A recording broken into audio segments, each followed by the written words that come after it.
What is good? We're back, and we have must-sit starts for every matchup of Week 9. The buys include the Philadelphia Eagles, the Cleveland Browns, the New York Jets, and the Tampa Bay Buccaneers. We will also have tiers and rankings to go along with this, but we're going to go through every matchup. We've got the model, and the model is going to break down the rankings and the tiers, and then we'll have kind of the human input on our side of kind of how we're breaking down the rankings as well. But the model is going to dictate how we run through the matchups. So matchup number 1, we've got Colts at Steelers. Jonathan Taylor, tier 1, player 1, absolute stud. And on the others, you got Amir Abdullah. You're not playing him, right? How you doing? Hey, man, I'm here. It's week 9. We're going to get these running back matchups. Hopefully I can, drop some ball knowledge at some point here to help you win your matchups. But if not, you can just rely on the model and we'll just talk about that. So, that's right. Either way, we got you covered. Yeah. She's a model with that, she's got a personality at least. She's not just, she's not just a model. She's not just a dead fish. She's not just going to lay there. That's right. It's alive. That's right. And so on the other side of that matchup, we got Pittsburgh at home. You got Jaylen Warren, been solid for most of the season here. Can't complain, getting the lion's share. We had him at 62% of the snaps last week against Green Bay, a tough opponent. They get another tough opponent in Indy, right? Indy's going to score some points. That's what they do. So, you may have to match up with it. I thought the Packers did it. They mentioned it on the broadcast. Packers do a good job of kind of eliminating, I think, what Pittsburgh does well as far as that kind of short, quick pass game that they would work with their running backs to kind of supplement a little run game if it isn't working. I thought they've been doing a better job of getting the run game going with their formations, but Jaylen Warren's a start, for the most part, right? I don't think you could bench him at this point, man. Like, unless you have some really, really good options. Yeah, we've got him coming in at RB 14 on ours, and the model has him at RB 14 as well in tier 3.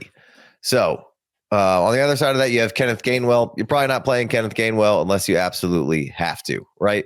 So start Jonathan Taylor, start Jaylen Warren unless you got something great. Pretty much bench all the other running backs. Yeah, we're not playing around with any other tertiary running back option in this game. It's there for the studs. We start and we move on. Right. Next matchup, we've got the San Francisco 49ers at the New York Giants. On the visitor side, you have CMC, RB2, tier 1, stud, right? Start him, love it. And, Brian Robinson, probably not playing unless you have to, right? There have to be some emergencies there to have to play Brian Robinson Jr. So, yeah, Brian Robinson.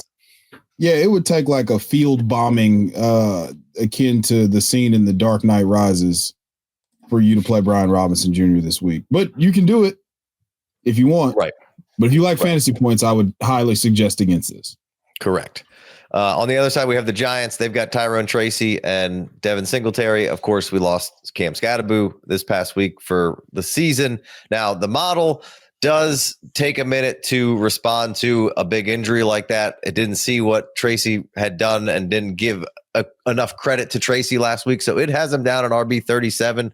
But we've got Tracy manually placed at RB 19. So a big discrepancy there, but it's just because the model hasn't quite figured that out yet. But Tracy, for the most part, would be a must start for me this week. Yeah, Tracy's definitely in must start territory. I know your boys are, patchworking the defense together, but I think they're holding on. They've got a Flex Seal tape over the dam that is the injury bug that's bitten this team and taking away all of your elite options. So I'm interested to see how this plays out. Tracy did play very well against the 49ers last year. And Fred, that was where Fred Warner said he was one of the toughest guys to tackle in the league. So I'm excited for Tyrone Tracy this week. Very excited. So excited I spent all my fab in the league where I need a running back on him. Yeah, I spent a lot of fab after dropping him this past week in a league where I need a running back this week. And that's just how fantasy goes, right? That's what it is, right? So I'm glad I'm not the only one that did that. Yeah, I'm right there. All right, moving on. We got Vikings at Lions, a nice division battle here. And for the Aaron Jones and the Jordan Mason side, it's another like, what do we do here? Carson Wentz is now out, and we're going to go back to JJ McCarthy, I guess. But I think you got a weird running back situation here, Chev. What are your thoughts with these two guys? Dude, I know it's our job to give educated opinions on what we think is going to happen. However, this has been one of the most putrid runouts for a rushing attack and an offense. Like, it's just not been great. I mean, there were moments where Jordan Mason was great. And, now we're not getting that type of consistency. I think this is the worst kind of a committee. Like, you have the other side, which is the best kind of committee where they both can be awesome.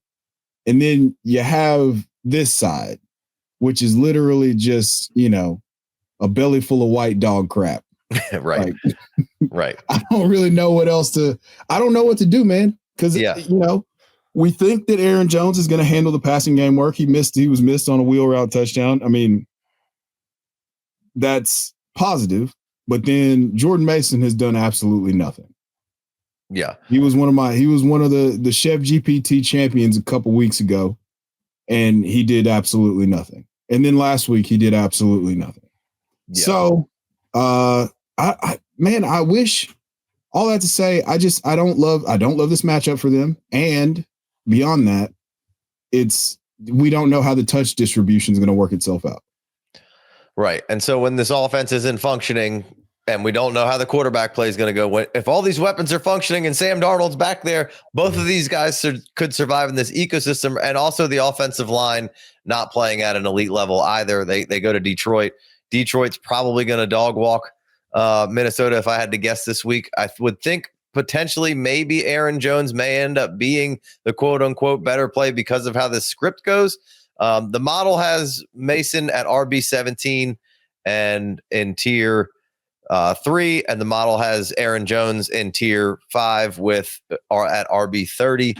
We've kind of got Mason and Jones floating around the same-ish area. We got them around guys like, sort of Montgomery or Woods or Kareem Hunt or Tony Pollard, right? That's kind of the mix of guys that I'd be playing. And as we go, you'll see the rankings of guys. But like, I would rather play Bam Knight over either one of them this week, right? Or the coin flip of Cardinals running backs, right? Yeah, I mean, Bam Knight's firmly ahead of either one of the running backs. I have him. I mean, he gets the Dallas Cowboys, which is basically a dream matchup, dream come true for fantasy run, for just offense, period. So I love that much more than I love the matchup for, much more than I love the matchup for either of the Vikings running backs this week.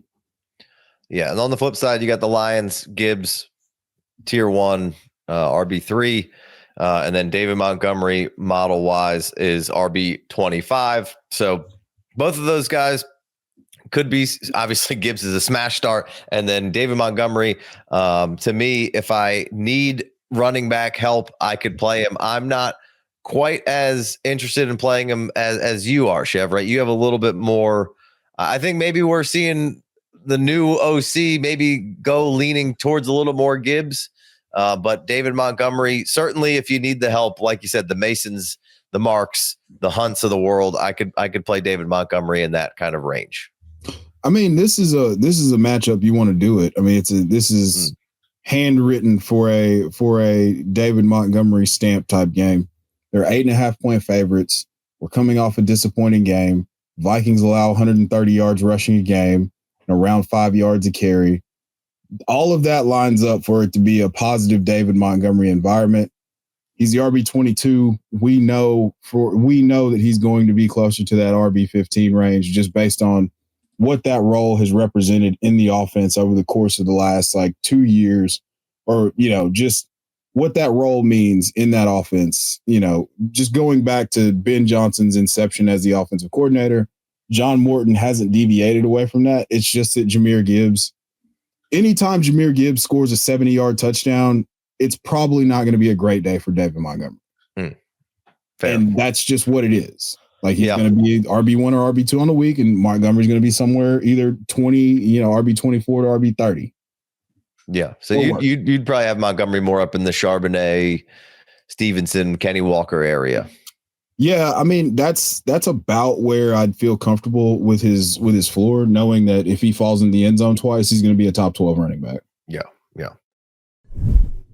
Hey guys, quick reminder. If you haven't signed up for the free Discord or the free Patreon, what are you waiting for? Click the link in the description. All right. Next matchup, we've got Carolina at Green Bay. It seems like, Chuba for the most part, probably a sit for me. It seems like Rico could be coming in here. They've kind of coach speaked into more, love for Rico Dowdle this week. The model has Rico Dowdle at RB21 in tier 3, and then Chuba at RB32 in tier 5. So both of us like the idea of Rico Dowdle this week a whole lot more than Chuba, and we have Rico at RB18 this week, kind of floating around the J.K. Dobbins, Tyrone Tracy, ETN, Kenny Walker range. So that's kind of that side of the matchup. On the other side, Chev, Green Bay comes in. Interesting game last week. Josh Jacobs, pretty much a smash start. Is there any but now with Emmanuel Wilson, or is this just like, hey, break glass in case of emergency play, and it's probably going to go back to where we saw it in previous weeks? I mean, it's such a strange thing because Emmanuel Wilson's playing his way into more playing time because every single time they give him the ball, good things happen. If you can keep your bell cow, your second contract, 27-year-old running back bell cow fresh with, by distributing touches to another player that's creating positive outcomes, you do it. So last week, he gets, I believe it was 11 touches. I mean, he looked great. I think that this is going to be another environment where we see a lot more Emmanuel Wilson. I talked about it on the waiver show. I think that he's going to be a guy that you could either post waiver stash, and if you need a desperation play because you got one of these 4 teams on bye this week, you lost to Breece Hall, you lost to Rachaad White, you lost to Quinshon Judkins, lost to Saquon Barkley. This might be a matchup where you can plug and play Emmanuel Wilson and get 8 to 12 points in a full PPR setting. Yeah, maybe you get some checkdowns. Maybe he gets a couple runs and bust ones off. He's not a bad player. He's got some explosion to his game. So certainly an interesting play there if you absolutely had to have it with some injuries or whatever. But for the most part, I probably don't want to. He's kind of in that like Tajay Spears maybe-esque area of style of what you like, range of play, right? Yeah, and we got a nagging something calf, I believe it is, for Josh Jacobs. I don't know if it's all the way good, but if for any reason, Emmanuel Wilson immediately becomes basically like a must start. A nice stash for this week if you get like a IR with an out and you can play somebody else and throw Emmanuel Wilson on for the week and see what happens. I don't hate that. We're talking that strategery. I don't hate that. Sir. All right, Cards back.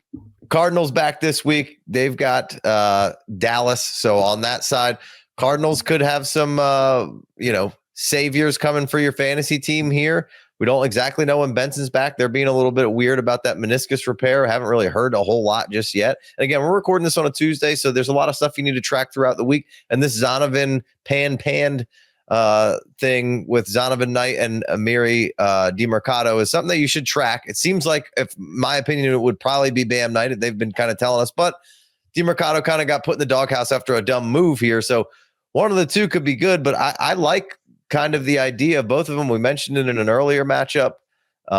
Model not super duper high on either one, but again, if they come and have a nice week this week, I feel like the model would respond a little better. RB35 from the model's perspective on Zonovan Knight here. And then we've got him a little bit higher than that. We've got him at RB23. So cracking the top 24 there with Zonovan Knight. So, that like we said, kind of in that, Zach Charbonnet, Ramondre Stevenson kind of situation, and a good matchup versus Dallas potentially. So on that side of the matchup, two interesting guys that could potentially help you out. On the other side, you got Javonte, right? And that's just a smash, right, Chev? Oh my gosh, yes. I nobody's asking me to do it, but I will wholeheartedly admit that I was completely wrong on Javonte Williams going into 2025. And this has been just as good as you could possibly imagine. There's no real backfield competition, and he's in an elite offense, and they give him the ball inside the 5 a lot.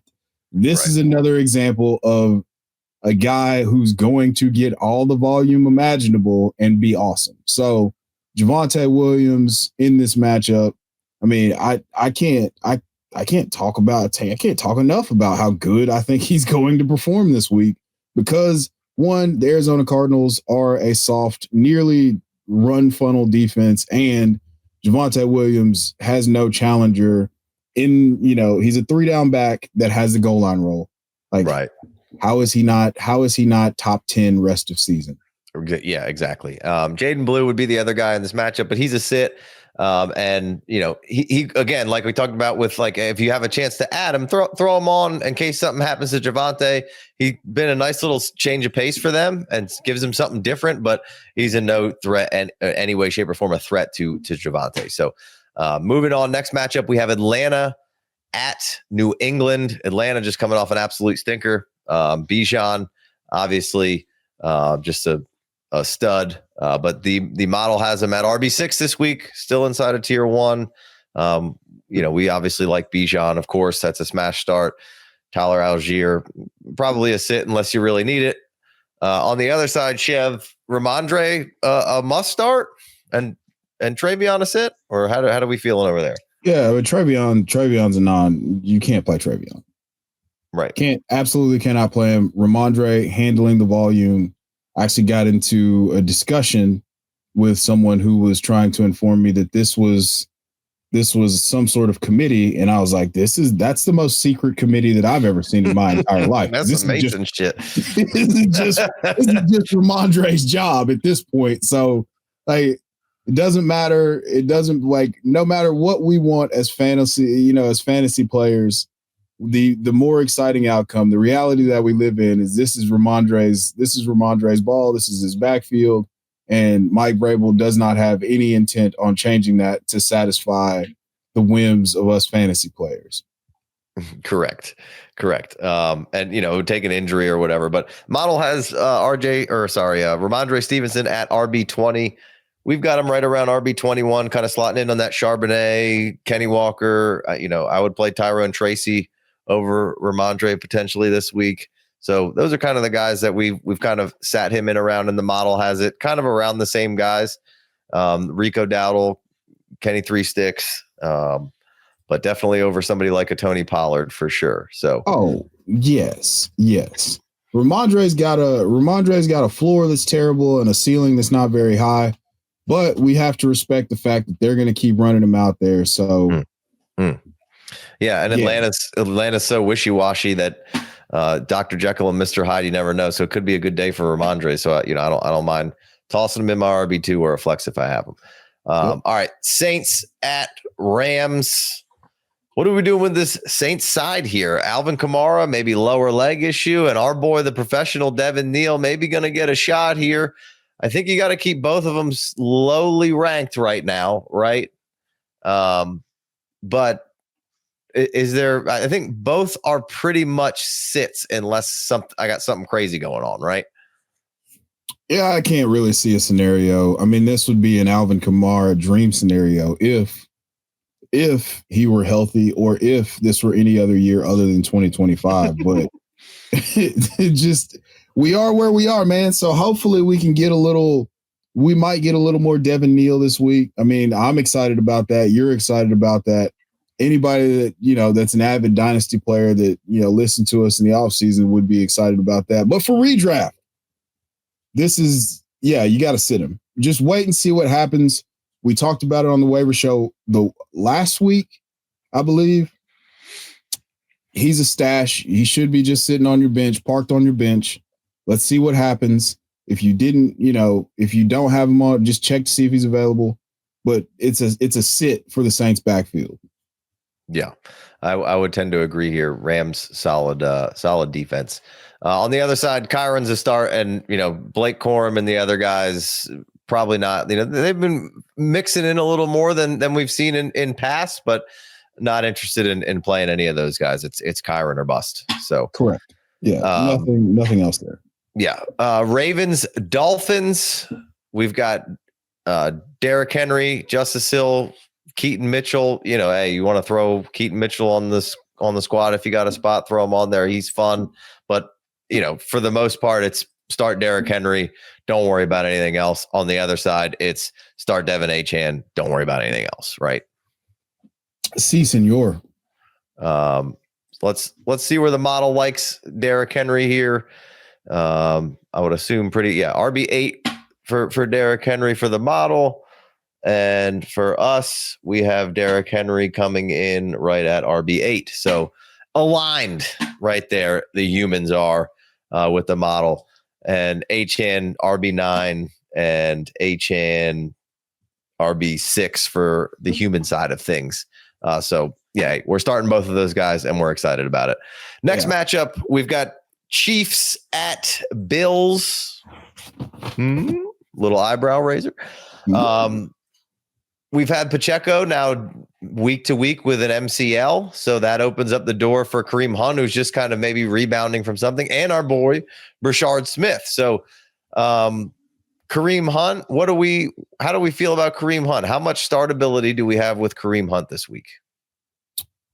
Not a lot, to be honest. The Bills are basically a mash unit up front between losing Ed Oliver to the torn bicep, Matt Milano being in and out of the lineup, Terrell Bernard being there, but not playing full-time snaps. Like, it's just there's a weird scenario here. So I said not a lot, but I might have a little bit more confidence, especially if it's going to be primarily Kareem Hunt and Kareem Hunt handling all of the goal line work and the early down work. This could be sort of turning into a sneaky top 20 play this week.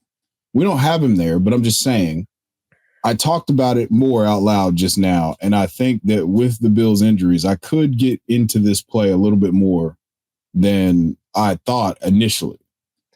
Yeah, they did get a little bit of help. The Bills did on the defensive line back last week with some suspensions and some injuries. They did lose some other guys as well. But we've got Kareem Hunt at RB27. The model obviously kind of low on him because they were still ranking Pacheco because he was the guy last week. They had Pacheco at 23. Now I'm not equating those guys equally. I thought Pacheco was kind of on a little bit of a comeback tour here. I would have kind of liked Pacheco in this spot here. I don't like Kareem Hunt as much. I think this maybe gets broken up, but Patrick Mahomes finds a way. So I think there is some startability. RB27 isn't the worst. I would certainly start Kareem Hunt, like I said, over like a Tony Pollard this week, right? Yeah. I don't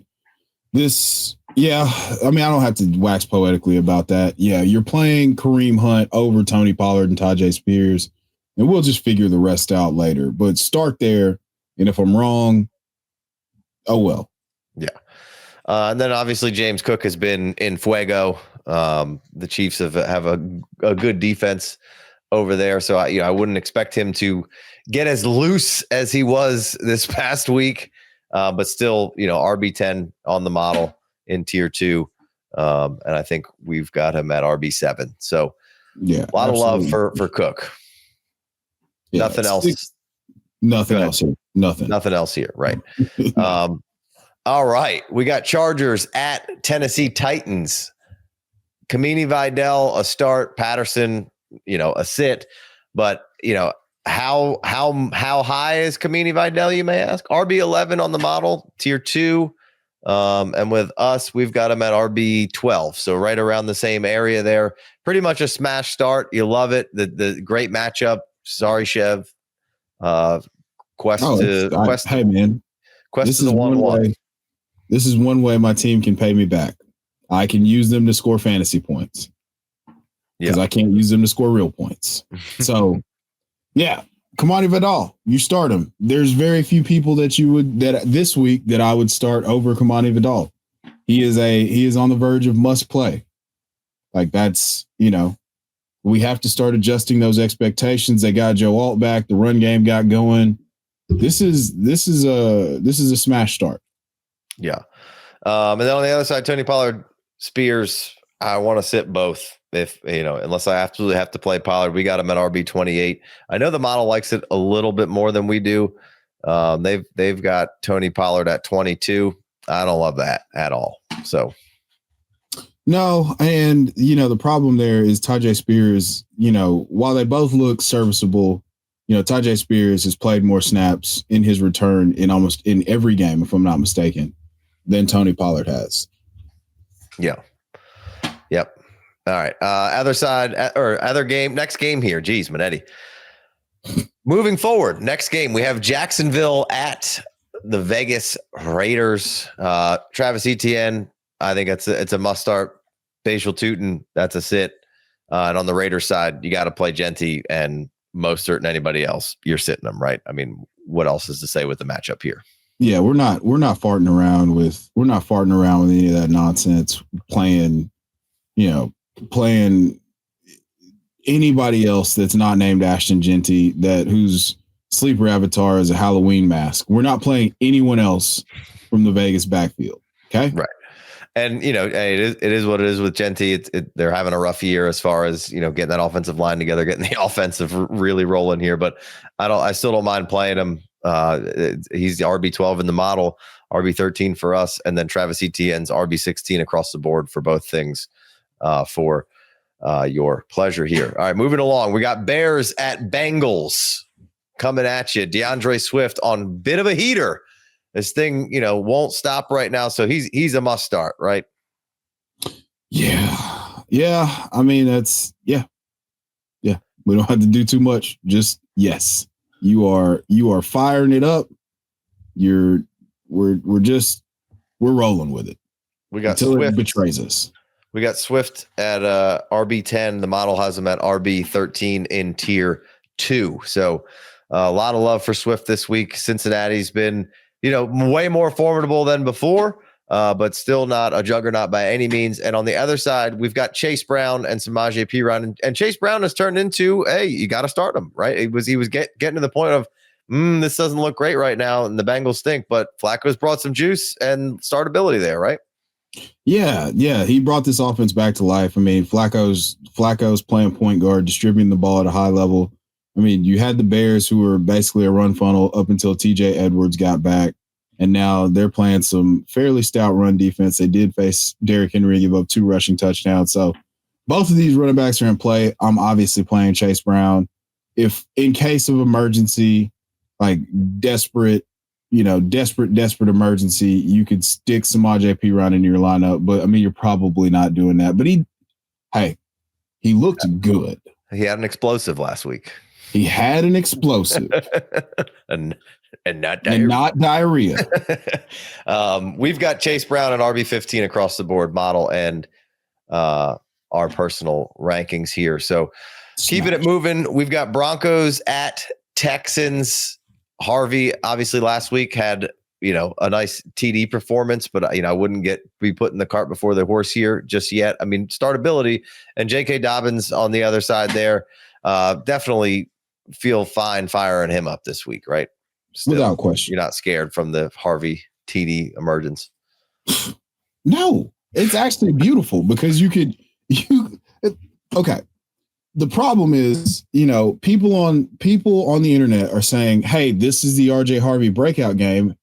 And when you ask them to point to something other than the touchdowns that allude to it being a breakout, you can't.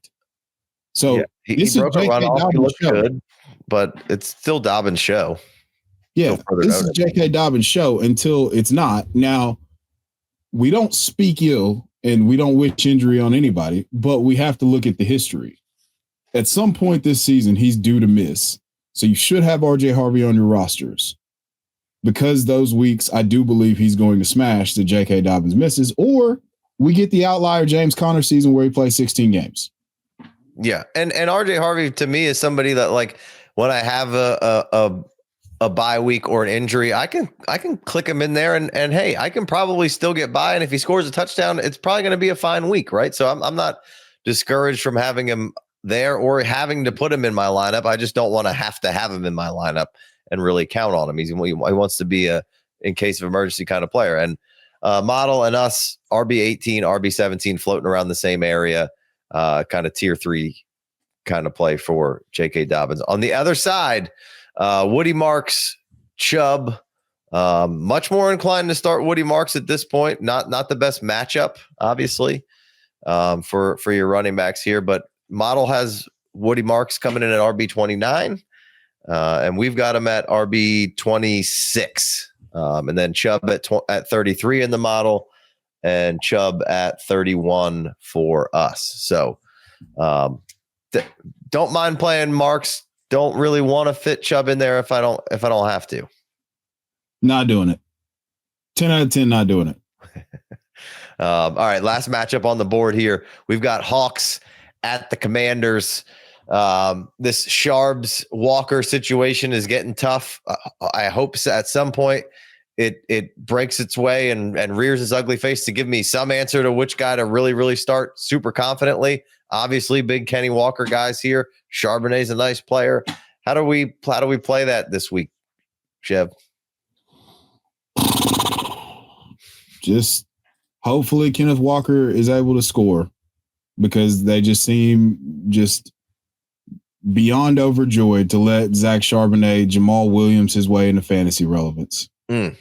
Absolutely. Yeah, I agree with you. It doesn't make any. Yeah.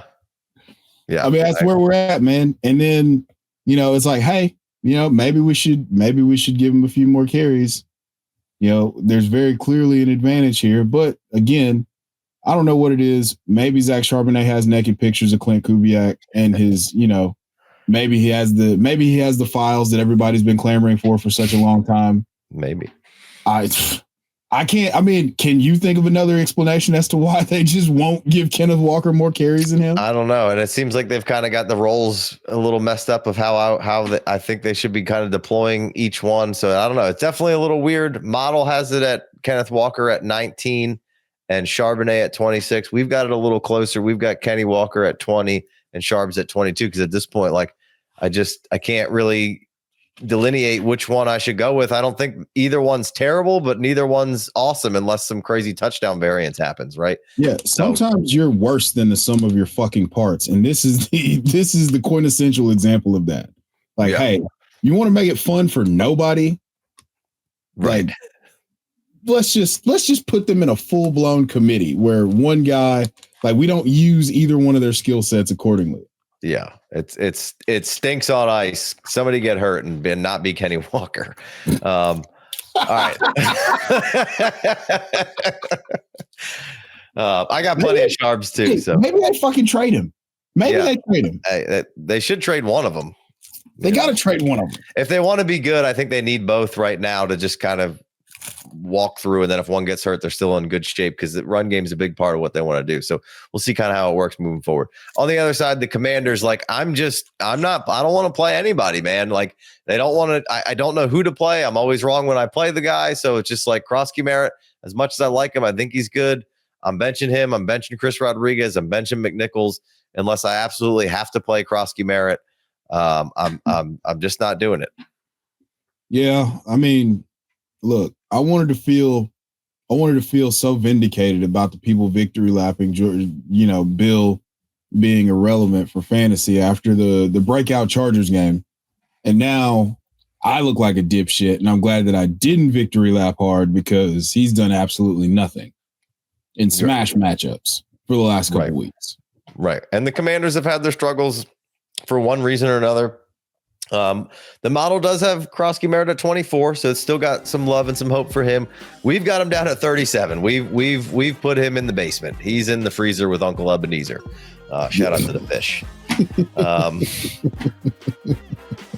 So he's gonna need a good tweezer reprise to get out of there.